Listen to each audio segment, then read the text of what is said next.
Now, these you hold, these are up in heaven on the hakebon. The chashaku moves the tea powder. It's dry. The scoop is the root end. The chasen mixes the tea and water, and it's kind of wet. It's wet and dry, wet tines and dry handle. And the chakin is wet. The chakin is made out of hemp. These three things were living. And the scoop end of the chashaku is aiming up toward heaven in the north. The chasen has the tines, the root end, facing up and to the north. Now, these are the root ends. That means they are rooted in heaven. That means that the spirit from heaven is coming to earth, coming to our heaven, our semblance of heaven. The shifku tied in a knot, the cord of the shifku tied in a knot. And the uchidome is straight up, cut ends. It's a circle, but joined, cut ends, aiming at heaven.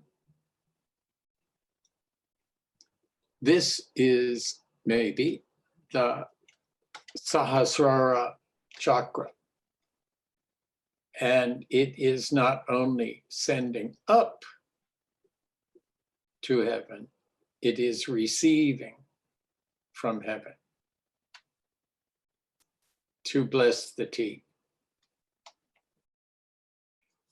The uchidome looks very much like the spire on top of the pagoda,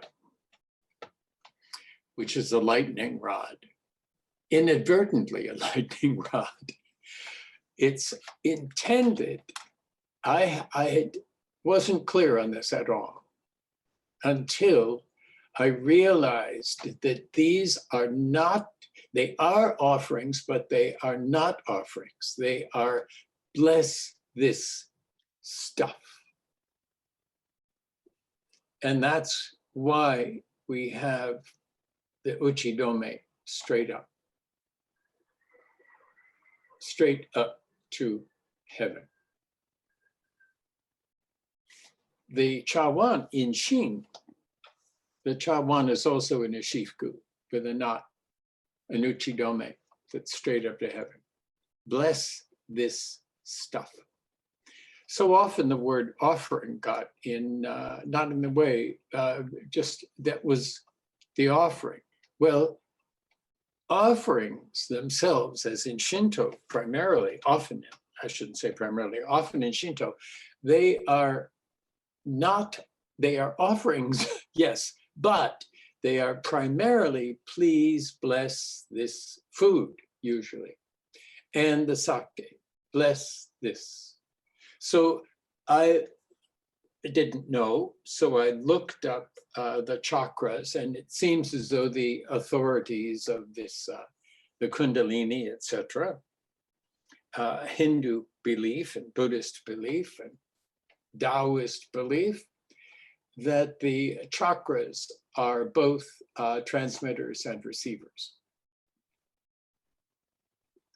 The top of the uchizome, all those threads, the myriad of silk threads, the Sahasrara, thousand petal lotus, receiving the blessing of heaven.